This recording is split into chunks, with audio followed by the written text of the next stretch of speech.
AITA for preemptively striking against splitting the bill at a group dinner. So, a little context. I'm part of this friend group that meets up for dinner every now and then. We're talking once or twice a month, sometimes more if there's an occasion. In this group, we've got 5 solos, including myself, and 2 couples who, well, let's just say they have a reputation. For as long as I've known them, these 2 couples have this thing about splitting the check evenly no matter what, and they always seem to treat group dinners as their chance to have a meal on someone else's dime. You know the type, ordering appetizers like they're free samples, cocktails like they're the only ones thirsty, and always opting. Now, I usually avoid these dinners. I just can't deal with the whole split it evenly routine when I'm sitting there eating a reasonably priced pasta dish and drinking a Coke, while they're downing steak, shrimp, fancy desserts, and cocktails. It's frustrating, and quite frankly, I work hard for my money, and I don't like throwing it away to subsidize someone else's lavish night out. So, for a while, I've been the guy that politely declines these group invites. No harm, no foul. But, recently, I got invited again, and the message that caught my attention was, "Oh, and the freeloaders aren't coming this time." Yes, they're called the freeloaders by everyone behind their backs, but nobody has the guts to say it to their faces. Seeing that they wouldn't be there, I thought, hey, this could be a nice time to catch up with everyone, so I agreed.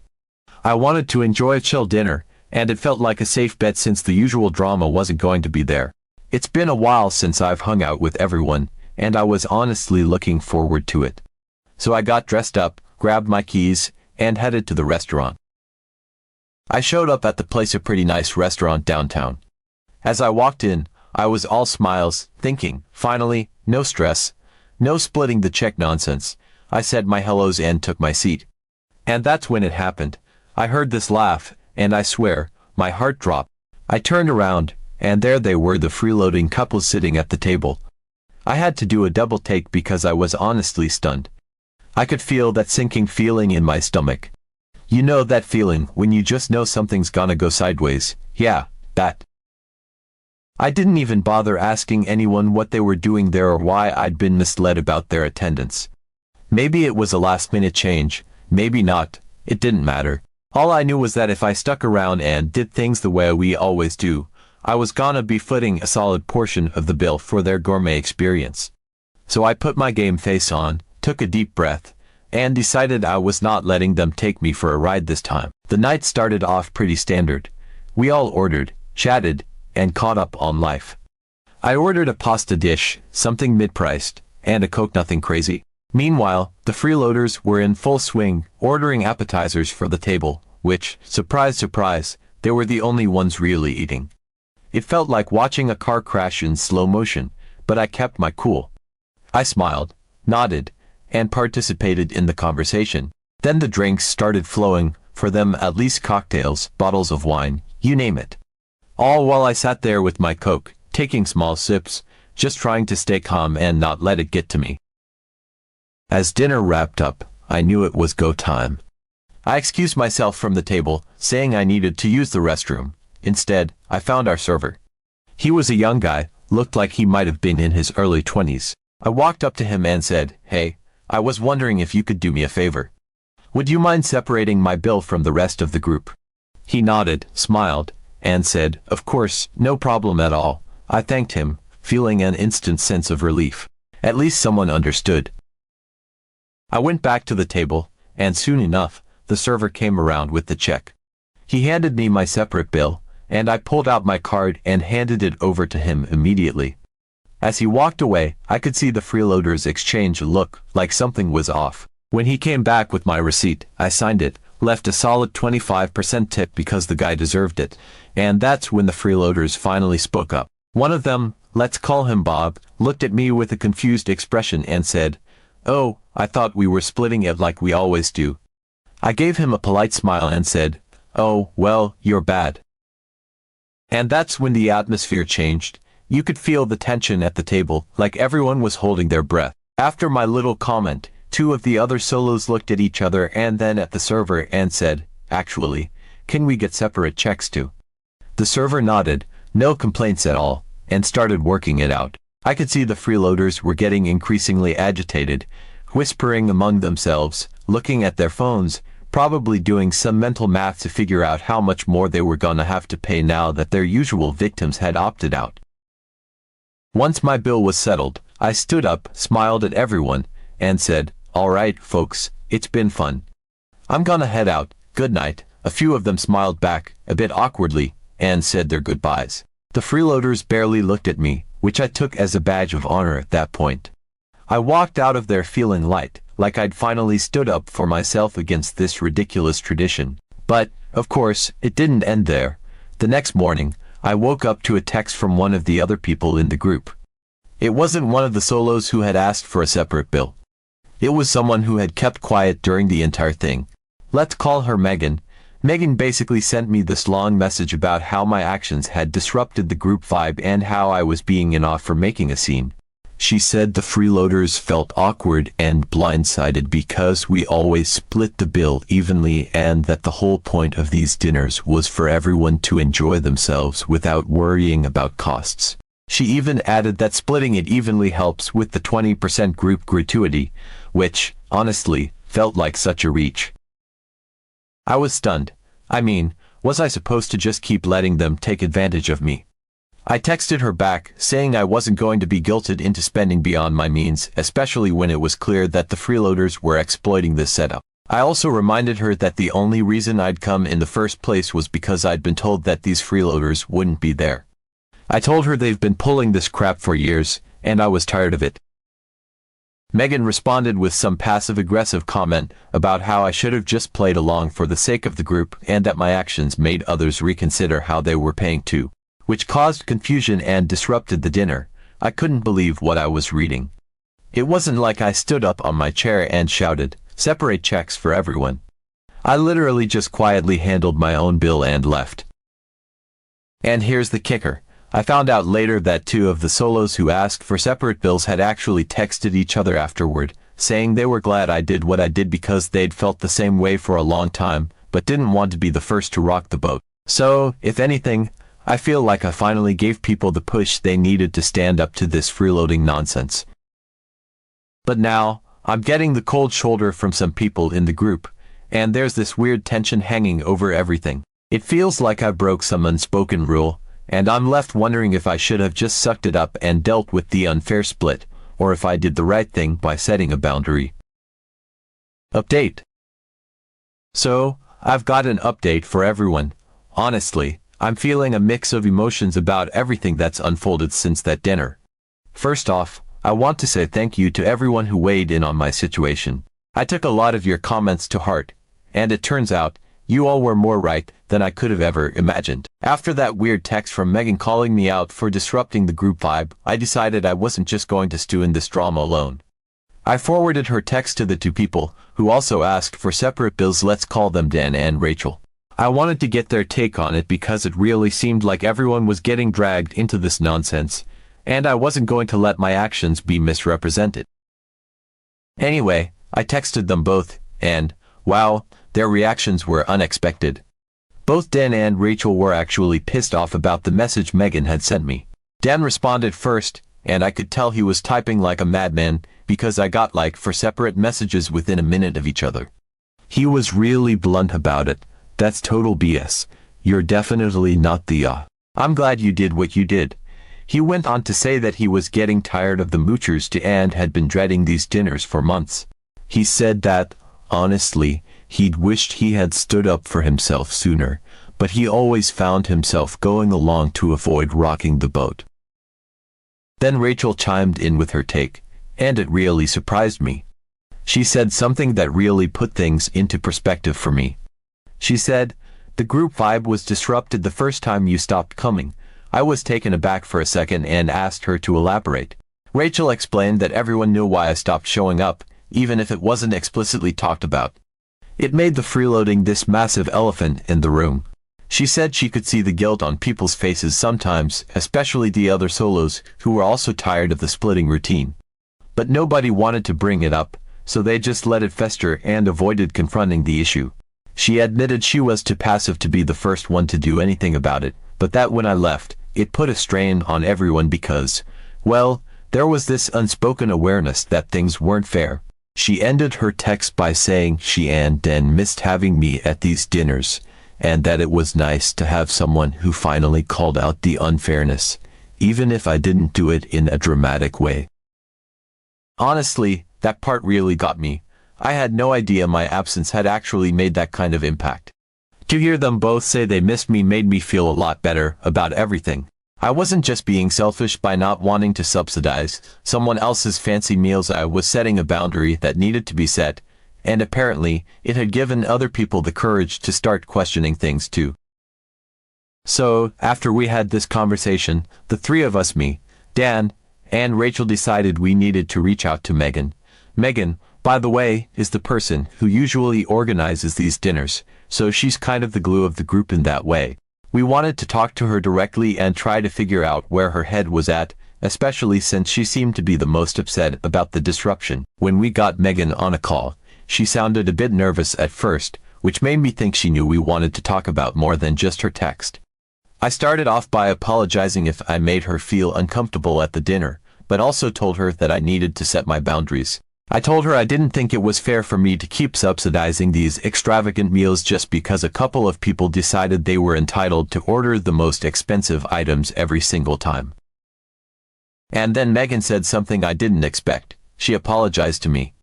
She said, "I'm really sorry, I should have communicated better." She went on to explain that, actually, the freeloading couples had decided last minute that they were going to come to the dinner after all. She knew about it with plenty of time to let me know, but didn't because she really wanted me to be there. She admitted that when she saw my face after I walked in and saw them, she immediately knew she'd made the wrong call. She could tell I was frustrated, but she just didn't know how to handle the situation. Megan then confessed that she was tired of the freeloaders too, but was too much of a coward, her words, to say something to them directly. And because she didn't say anything, it only fueled their confidence to keep saying, "Well, this is just how we always do it." Megan said didn't like it her to see me frustrated and know that she'd put me in that position, especially because she didn't even enjoy having them there. She just didn't want to be the bad guy. She then filled us in on what happened after we left. This part, I have to admit, was pretty satisfying to hear. After I left, and then shortly after that Dan and Rachel both left too, Megan said the tension at the table was very high. Apparently, once the server came back around, the remaining solos who hadn't initially asked for separate checks decided to go ahead and get separate bills as well. This didn't sit well with the freeloading couples, and they didn't even try to hide their frustration. Megan said they started grumbling about how this wasn't how we usually do it and how splitting the bill evenly was just easier for everyone. But that's not even the best part. The freeloaders actually tried to justify their behavior. They went on this spiel about how they have more expenses than the rest of us and that we should be willing to help them have a little joy in their lives by splitting things evenly. Can you believe that? Megan said they were acting like we were all being heartless for not wanting to pay for their luxurious dinner habits. One of them even said, "Wouldn't it be hard for you to help us from time to time?" Megan told us she wanted to snap back. It's been way more than once in a while, but she held her tongue. Still, you could tell she was over it, and the rest of the group had had enough too. Anyway, the freeloaders were clearly fuming by the end of it, and the vibe at the table was completely off. Megan said the rest of the night was super awkward, and it ended with everyone kind of rushing out after paying their individual bills. The freeloaders were visibly unhappy, and they barely said goodbye to anyone. After hearing all of this, the four of us, me, Dan, Rachel, and Megan, had a real heart-to-heart. We talked about how we wanted to handle things moving forward. None of us wanted to keep dealing with the freeloaders, and we definitely didn't want to go back to the split the bill evenly nonsense, especially now that everyone had seen how much better it felt to just pay for what you ordered and be done with it. So, we decided we're going to start something new. We're starting our own little group dinner tradition, just the four of us for now, at a different restaurant. We're going to choose a place where we can all feel comfortable ordering whatever we want without worrying about someone taking advantage of the situation. Megan even said she was excited to plan it, and this time, we all agreed that separate checks would be the standard going forward. No more tiptoeing around the freeloaders, No more pretending that everything is fine when it's not. Just good food, good company, and everyone paying their fair share. Megan also mentioned that if anyone else from the original group wanted to join, they'd be welcome as long as they understood the new arrangement. We're not excluding anyone, but we're also not going to be taken advantage of anymore. And if the freeloaders want to come, they'll be informed upfront that it's separate checks only, no exceptions. I have a feeling that might be enough to keep them away, but honestly, I don't care either way. This whole situation has been a wild ride, but it feels like we finally turned a corner. I'm really looking forward to our next dinner, one where I can actually enjoy myself without worrying about subsidizing someone else's lifestyle. And it feels amazing to know that I'm not alone in feeling this way, that other people were tired of it too but just needed a push to stand up for themselves. So, that's where things are at now. I've learned a lot through this experience, not just about setting boundaries, but also about how sometimes you've got to be the one to make a move if you want things to change. I'm really grateful to Dan, Rachel, and Megan for standing by me, and I'm hopeful that our new group dinners are going to be even better than before. It's funny how something as simple as paying for your own meal can end up making such a big difference, but here we are. And to those freeloaders, maybe it's time to learn how to budget. Update. So, I didn't expect to have another update so soon, but what happened at our first new group dinner was too wild not to share. If you are one of the people invested in the freeloaders' antics, you're going to want to hear this. We decided to put our plan into action and set up our first new dinner. It was me, Dan, Rachel, and Megan, and we picked a restaurant none of us had been to before, a nice little Italian place across town. We figured a fresh start deserved a fresh venue, plus the food looked amazing online, and the reviews were solid. None of us knew what to expect, but we all agreed we were ready for a drama-free night where we could actually enjoy ourselves. So, the day of the dinner rolls around, and we're all excited. We meet at the restaurant, and the vibe is instantly great. Megan has this big smile on her face, and Rachel's cracking jokes before we even get inside. We get seated at a cozy table in the back corner, and it feels perfect, like a nice, quiet spot where we can just chill and catch up. We order our drinks, and the waiter is super nice. He's got this cheerful energy that just makes everything feel even more relaxed. When we get to ordering our food, I notice there's this buzz of conversation and laughter in the air, and I'm feeling optimistic about the night. For the first time in a while, I don't have that nagging anxiety about the bill, or about who's going to order what and how much it's all going to cost me. We each pick exactly what we want, no judgment, no worries about splitting things evenly, just the freedom to get what we actually feel like eating. We settle in, and our food comes out. I ordered a carbonara, and let me tell you, it was amazing. Creamy, rich, perfectly seasoned. We're all diving into our meals and just enjoying each other's company, and it feels good, like we found our little groove again. We're talking, laughing, and sharing stories when suddenly, out of the corner of my eye, I see something that makes me pause. It takes me a second to register what I'm seeing, but then I lean in to whisper to Megan, "Hey, isn't that?" And she follows my gaze. There, not too far away, sitting at a table on the other side of the restaurant, are none other than the freeloaders, both couples, all four of them. Megan's eyes widen, and she gives me this look like, "You've got to be kidding me." I nudge Dan and Rachel too, and pretty soon, we're all glancing over, trying to be subtle, but also kind of amazed by this coincidence. The freeloaders are sitting there, at a table with another group of people, none of whom we recognize, and they seem to be having a pretty lively conversation. Now, I know some people might say that this is just a coincidence and that maybe they just wanted to try out the new restaurant too, but honestly, it was just too funny. Here we were, trying to escape the freeloading drama, and boom, there they are, almost like the universe was playing some sort of cosmic joke on us. We tried not to stare, and we got back to our own conversation, but I could tell we were all keeping an ear open to the freeloaders' table. At first, it seemed like they were having a good time. There was a lot of laughter, a lot of loud talking, and they were ordering quite a bit of food, appetizers, drinks, the works. It honestly made me wonder if they'd pulled the same trick on this new group that they had on us.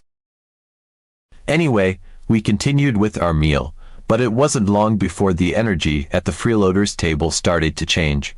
It started with one of the freeloading couples, the husband and wife, kind of muttering something that sounded tense. The woman from the other group, who looked like she might have been the one organizing their dinner, seemed to get this confused expression, like she didn't understand what was going on. Then came the familiar tone, low, annoyed, and unmistakable. Well, this is how we always do it. I think my ears perked up like a dog who just heard the treat bag rustle. Megan, who had been in the middle of telling us a story about her dog eating her favorite shoes, stopped talking and gave me a look like, "Are you hearing this too?" The volume at the freeloaders table started getting louder. The couple who'd tried to freeload off us last time were now clearly arguing with their new group. I heard bits and pieces stuff about expenses and just easier to split it evenly, and I could feel Dan beside me trying not to laugh. The other group seemed confused, but also not willing to back down. I heard someone say, "But I only ordered a salad and water," which was pretty much déjà vu from what we'd experienced with them before. At this point, I think we all kind of stopped pretending we weren't eavesdropping.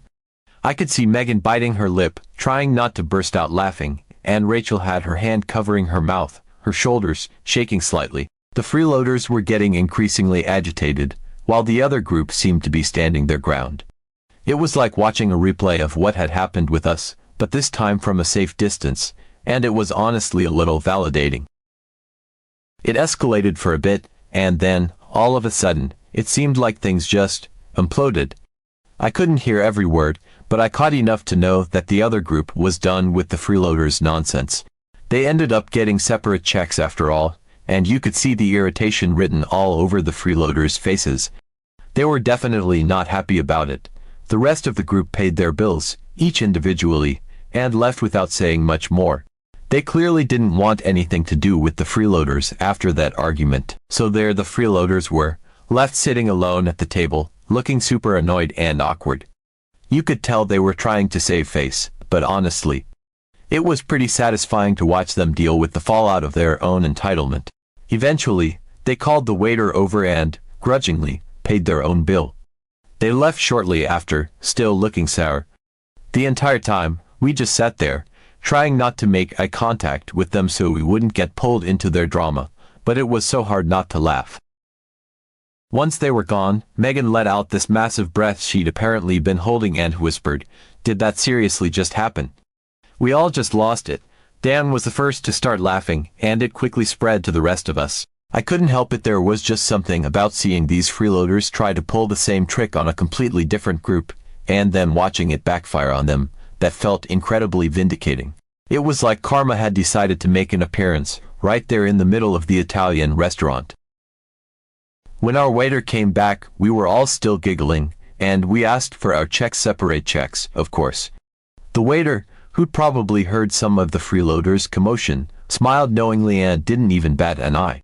We each paid for our meals, no drama, no tension, no freeloading couples trying to guilt us into paying for their extravagance, and it felt so good. Just for friends having a nice dinner, enjoying each other's company, and paying their own way. Honestly, it was the best dinner we'd had in a long time. So, Reddit, AITA for finally refusing to split the bill evenly with the freeloaders and getting my own separate check.